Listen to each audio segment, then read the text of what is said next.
வணக்கம். இன்னைக்கு gold, silver, crude oil and DX உடைய டெக்னிக்கல் அனாலிசிஸ் பார்க்கலாம். இந்த வீடியோக்குள்ள போறதுக்கு முன்னாடி இந்த தளத்தை சப்ஸ்கிரைப் பண்ணாம இருந்தீங்கன்னா சப்ஸ்கிரைப் பண்ணீங்க. கூடவே பெல் ஐக்கனை கிளிக் பண்ணீங்க. அப்பதான் உங்க வீடியோஸ் போட்டோன்னே நோட்டிஃபிகேஷன் வரும்.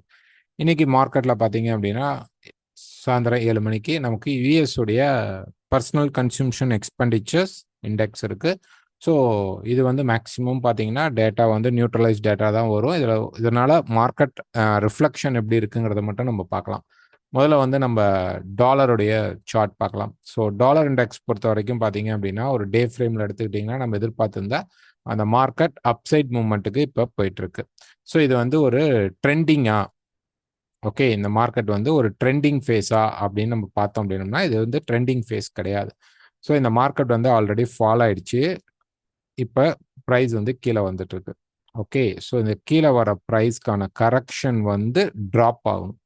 ஸோ மார்க்கெட் இந்த இடத்துல ரெசிஸ்டன்ஸ் எடுக்கலாம், இல்லை மேலே கொஞ்சம் பேர் ரெசிஸ்டன்ஸ் எடுக்கலாம். இன்னும் கொஞ்சம் மார்க்கெட் மேலே போகும்போது இதுக்கு ஆட்டோமேட்டிக்காகவே ரெசிஸ்டன்ஸ் ஏரியா வந்துடும். ஸோ இந்த இடத்துல மார்க்கெட் எப்போ ரெசிஸ்டன்ஸ் எடுக்குதோ அப்போ டாலர் இண்டெக்ஸ் ஃபால் ஆகிறதுக்கான பாசிபிள் இருக்கும். ஓகே, ஸோ இந்த ரெசிஸ்டன்ஸ்க்காக நீங்கள் எடுக்கலாம். இந்த கரெக்ஷன் பை அப்படிங்கிறது இப்போ கொஞ்சம் மேலே போகும். நமக்கு பார்த்தீங்க அப்படின்னா எவ்வளோ தூரம் வரைக்கும் போகிறதுக்கு சான்சஸ் இருக்குது அப்படின்னு பார்த்தீங்கன்னா 108க்குள்ள மார்க்கெட் ரெசிஸ்டன்ஸ் இருக்கணும், இல்லைன்னா 109க்கு போயிடும். இந்த இடத்துல இருக்கக்கூடிய இந்த ரிஜெக்ஷன் கேண்டில் ரெசிஸ்டன்ஸ்க்கு மார்க்கெட் போயிடணும். போகும்பொழுது நமக்கு செல் கிடைச்சால் அங்கேருந்து மார்க்கெட் ஃபால் ஆகும். ஒரு 4 ஹவர் சார்ட் எடுத்துக்கிட்டோம்னா இப்போ தான் பார்த்தீங்கன்னா மார்க்கெட் ட்ரெண்டிங் அப் சைட் போயிட்டு இருக்கு. இங்கே ஒரு ட்ரிபிள் பாட்டம் போட்டு ஒரு ட்ரையாங்கிள் ஃபேஸ் போட்டு மார்க்கெட் போயிட்டு இருக்கு.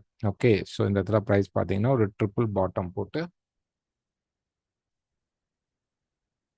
இங்கே பார்த்தீங்கன்னா இந்த மாதிரி ஒரு ட்ரிபிள் பாட்டம் இந்த இடத்துல போட்டுட்டு ஒரு ட்ரையாங்கிள் ஃபேஸ் போட்டு மார்க்கெட் பிரேக் பண்ணி இப்போ மேலே போயிட்டு இருக்கான். ஸோ இவன் வந்து மேலே இந்த அப்சைட் கொஞ்சம் கீழே வந்து இன்னொரு அப் புஷ் கொடுக்கும். மார்க்கெட் இந்த ரெசிஸ்டன்ஸை கம்ப்ளீட் பண்ணும் 198 கிட்ட பண்ணிடுச்சு அப்படின்னா இங்கேருந்து நமக்கு மார்க்கெட் ஃபால் ஆகிறத பார்க்கலாம். ஸோ இந்த கரெக்ஷன் வந்துட்டு திருப்பி மார்க்கெட் ரேலி ஆகும்போது நம்ம இங்கே ஸ்ட்ரெச்சர் பார்த்து இந்த ஸ்ட்ரெச்சர் எண்ட் ஆகுதா அப்படிங்கிறத நம்ம செக் பண்ணி பார்க்கலாம். இல்லை எக்ஸ்டெண்ட் ஆகுதுன்னா எப்போ அது பிரேக் ஆகுதோ அங்கே தான் மார்க்கெட் நமக்கு பார்த்தீங்க அப்படின்னா திரும்புறதுக்கான சிக்னேச்சராக இருக்கும். Next oil. ஸோ ஆயில் பொறுத்த வரைக்கும் நம்ம எதிர்பார்த்திருந்தா அந்த ஸ்ட்ரெச்சரில் கரெக்டாக சப்போர்ட்டுக்கு நின்றுட்டு இருக்கு. நம்ம எதிர்பார்த்திருந்தா இந்த ஸ்ட்ரெச்சர் இங்கிருந்து ஒருவேளை நல்ல சப்போர்ட் எடுத்தால் ப்ரைஸ் ஒரு பெரிய ரேலிக்கு போகும். இது வந்து லைவ்ல கூட நம்ம இன்ஃபார்ம் பண்ணியிருந்தோம். ஸோ இப்போ ப்ரைஸ் பார்த்தீங்கன்னா சப்போர்ட் எடுக்க ட்ரை பண்ணிட்டு இருக்கு. இப்போ ஒரு 4 ஹவர் சார்ட் எடுத்துக்கிட்டோம் அப்படின்னோம்னா ப்ரைஸ் வந்து இந்த இடத்துல இப்போ கரெக்ஷன் வந்துட்டு இருக்கு. இது வந்து ப்ரீவியஸாக மல்டியாக இருக்கக்கூடிய சப்போர்ட் ஏரியாவில் ரெசிஸ்டன்ஸ் எடுக்குது.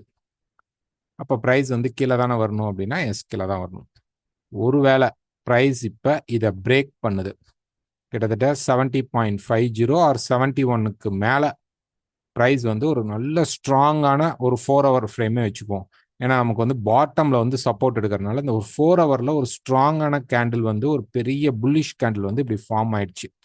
ஓகே, நல்ல ஒரு பவர் கேண்டிலாக ஃபார்ம் ஆயிடுச்சு அப்படின்னா அங்கேருந்து மார்க்கெட் என்ன பண்ணும் அப்படின்னு பார்த்தீங்க அப்படின்னா கீழே இறங்கி கரெக்ஷன் போய் இந்த ரெசிஸ்டன்ஸை ஃபர்ஸ்ட் மீட் பண்ணும் 73. அப்புறம் அதை பிரேக் அங்கே வந்ததுக்கப்புறம் ஒரு சின்ன கரெக்ஷன் வந்துட்டு திருப்பி அதையும் பிரேக் பண்ணி மார்க்கெட் மேலே எடுக்கிறதுக்கான ஒரு நல்ல சப்போர்ட் லெவல் இந்த இடம். இங்கேருந்து தான் மார்க்கெட் ஒரு ட்ரெண்டிங் ஃபேஸ் ஸ்டார்ட் ஆகிறதுக்கு சான்சஸ் இருக்கலாம்.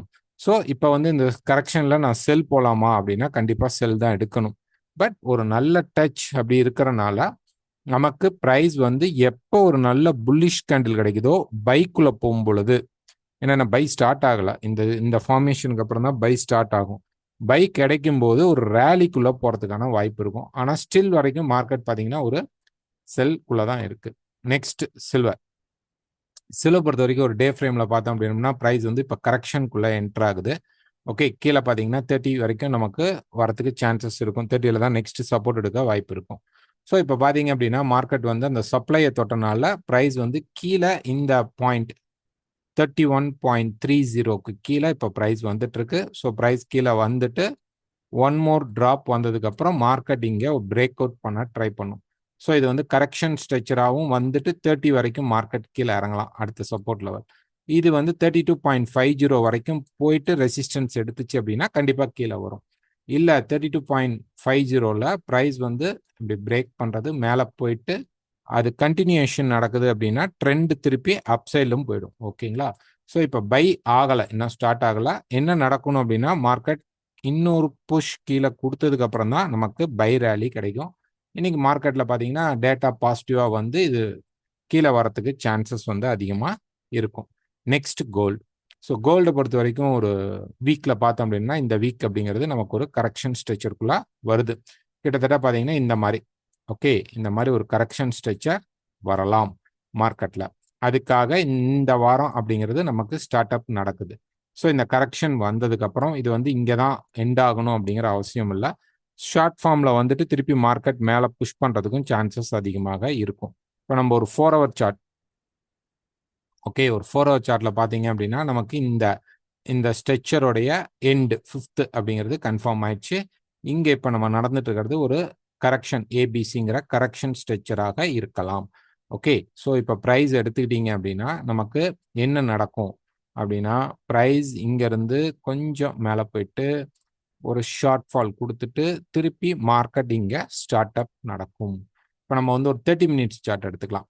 ஓகேங்களா, இந்த செல்குள்ளே இருக்கிறவங்க எப்போ புக் பண்ணி வெளியில் வரணும் அப்படின்னா இந்த சேனலை மார்க்கெட் வந்து ஸ்ட்ராங்காக பிரேக் பண்ணும் பொழுது, ஓகே, இதை நல்லா அப்படி பிரேக் பண்ணும்போது நமக்கு ப்ரைஸ் வரும். கிட்டத்தட்ட 90 வரைக்கும் உடைச்சிட்டு ஒரு கரெக்ஷன் வந்து ஸ்டார்ட் பண்ணால் இது திருப்பி மேலே இருக்கக்கூடிய 920 வரைக்கும் போகிறதுக்கு சான்சஸ் இருக்கும். இப்போ வரைக்கும் செல்ல தான் இருக்குது, இன்னும் பை வரல. ஸோ நிறைய பை வந்துருச்சு அப்படின்னு சொல்லி கேட்குறீங்க. இன்னும் மார்க்கெட் வந்து செல் ஸ்ட்ரெச்சரில் தான் இருக்குது. இந்த மல்டி லெவல்ஸை ப்ரைஸ் என்ன பண்ணும் அப்படின்னா இங்கேருந்து இப்போ என்ன பண்ணணும்னா மேலே போயிட்டு ஒரு கரெக்ஷன் வந்து கீழேயும் வரலாம், அல்லது வந்துட்டு ஒரு பிரேக் அவுட் நடக்கும். இந்த சேனலை வந்து மார்க்கெட் உடைக்கும். இந்த சேனல் உடைக்கும் போது தான் உங்களுக்கு பை ஸ்ட்ரெச்சர் ஸ்டார்ட் அப் ஆகும். ஓகே, உடைச்ச உடனே பை போக வேண்டாம். உடைச்சிட்டு மார்க்கெட் ரீட்ரேஸ்மெண்ட் வந்துட்டு இப்படி ஒரு ஷார்ட் டேர்ம் ரேலி ஸ்டார்ட் ஆகும்போது நம்ம இங்கே பை ட்ரை பண்ணலாம். ஒரு 920 வரைக்கும் நம்ம எதிர்பார்க்கலாம். 900 ஆர் 920 இந்த ரெண்டு ரெசிஸ்டன்ஸ் லெவலில் நமக்கு எந்த ரெசிஸ்டன்ஸில் எடுத்தாலும் நம்ம என்ன பண்ணலாம் அப்படின்னா அங்கே வந்து மார்க்கெட் ஸ்ட்ரெச்சர் திரும்பும்போது செல் ட்ரை பண்ணலாம். இது ஒரு பெரிய ட்ராப்பாக இருக்கும். இது வந்து நமக்கு கிட்டத்தட்ட பார்த்தீங்க அப்படின்னா நமக்கு 770 720 வரைக்கும் ட்ராவல் ஆகிறதுக்கான ஒரு ரெசிஸ்டன்ஸ் பாயிண்டாக இருக்கும். ஸோ இங்கே பை எடுக்கலாமா அப்படின்னா கன்ஃபர்மேஷன் வந்தால் பை எடுக்கலாம், ஷார்ட் டேர்ம் பை எடுக்கலாம், ட்ரையல் ஸ்டாப் லாஸ் யூஸ் பண்ணலாம். ஏன்னா மார்க்கெட்டிங் ரெஸ்பான்ஸ் பண்ணாமல் மேலே போயிடுச்சு அப்படின்னா சான்சஸ் இருக்குது அதுக்கும். ஏன்னா இங்கேயே கரெக்ஷன் ஸ்ட்ரெச்சர் முடிச்சிருச்சு அப்படின்னாலும் நம்ம ஒன்றும் பண்ண முடியாது. திருப்பி ஒன் மோர் ஹைக் போயிட்டு அப்புறம் மார்க்கெட் ஃபால் ஆகும். ஸோ இப்போதைக்கு நம்ம என்ன பண்ணணும் அப்படின்னா இங்கே மார்க்கெட் பிரேக் அவுட் நடக்கும்போது பை எடுங்க, வித் ஸ்டாப் லாஸ் எடுங்க. ஓகே, ஓவர் நைட் பொசிஷன்ஸ் பெருசாக கொண்டு போகாதீங்க. ஏன்னா இன்னொரு ஒன் மோர் ஃபால் வந்து தான் மார்க்கெட் இப்படி டேர்ன் ஆகும். கிட்டத்தட்ட இன்னைக்கு பிரேக் ஆகி நிற்கலாம். மண்டே மார்க்கெட்டில் நமக்கு மண்டே டியூஸ்டேலாம் நமக்கு வந்து ஒரு அப்சைட் ரேலி இருக்கும். அதுக்கப்புறம் ரெசிஸ்டன்ஸ் கிடைக்கும் போது நம்ம செல் ட்ரை பண்ணலாம். அது வரைக்கும் நம்ம செல் அப்படிங்கிறத இப்போ போய் எண்டில் போய் செல் அடிச்சிங்க அப்படின்னா நீங்கள் தான் விக்டிமில் மாட்டிக்குவீங்க. ஸோ இங்கே வந்து அவாய்ட் பண்ணுங்கள். ஒருவேளை செல் போகணும், எனக்கு செல் செட்டப் தான் இருக்குது மார்க்கெட்டில் அப்படின்னா மார்க்கெட் பிரேக் பண்ணி மேலே ஒரு 870 75 லெவல் போகும்போது வேணால் நீங்கள் திருப்பி செல் ட்ரை பண்ணுங்கள். ஏன்னா அது அவ்வளோ கிளியர் பிரேக் அவுட் அப்படிங்கிறது கொடுக்குமா அப்படின்னா இன்னொரு ஒன் மோர் புஷ் இருக்கிறனால அது வந்து கீழே வந்து கொடுக்காம கூட போகலாம். ஓகே, 890க்கு மேலே மார்க்கெட் பாஸ் பண்ணும்போது தான் நமக்கு கிளியர் பிரேக் அவுட் வந்து ஸ்ட்ரெச்சர் இப்படி மேலே ரேலி பண்ணும். இது 920 வரைக்கும் போகிறதுக்கு சான்சஸ் இருக்கும். ஓகே, ஸோ ஸ்டாப் லாஸ் இல்லாமல் தயவு செய்து ட்ரேட் எடுக்க வேண்டாம். இது கரெக்ஷன் ஸ்ட்ரெச்சர் ஸ்டார்ட் ஆயிடுச்சா அப்படின்னு சொல்லி நிறைய கேட்குறீங்க. எஸ், இந்த மார்க்கெட் இப்போ கரெக்ஷன் ஸ்ட்ரெச்சருக்குள்ளே வரும். இந்த ஒரு 4 ஹவரில் எடுத்திங்கன்னா கூட இப்போ இந்த ட்ரெண்ட் லைன் எண்ட் பண்ணிவிட்டு இந்த கரெக்ஷன் மேலே வந்துட்டு தென் ஃபால் அப்படிங்கிறது நமக்கு 770க்கு ஃபஸ்ட்டு வரலாம், இல்லைன்னா கீழே 700 ஆர் 720 வரைக்கும் வரலாம். ஸோ 2 ஃபேஸஸில் நமக்கு கிடைக்கும். ஸோ பை, இந்த இடம் செல். ஓகே, ஸோ அதுக்கப்புறம் கீழே வரும்போது இந்த இடம் ஒரு பெரிய லாங் பை அப்படிங்கிறத நம்ம எடுக்கலாம். இதை அடுத்தடுத்த வீடியோஸில் நாங்கள் அப்டேட் பண்ணுறோம். மறக்காமல் பிடிச்சிருந்தால் லைக் பண்ணுங்கள், ஷேர் பண்ணுங்கள், கமெண்ட் பண்ணுங்கள். கீழே டிஸ்கிரிப்ஷனில் டெலகிராமுடைய லிங்க் இருக்கும், ஜாயின் பண்ணிக்கோங்க. தேங்க்யூ.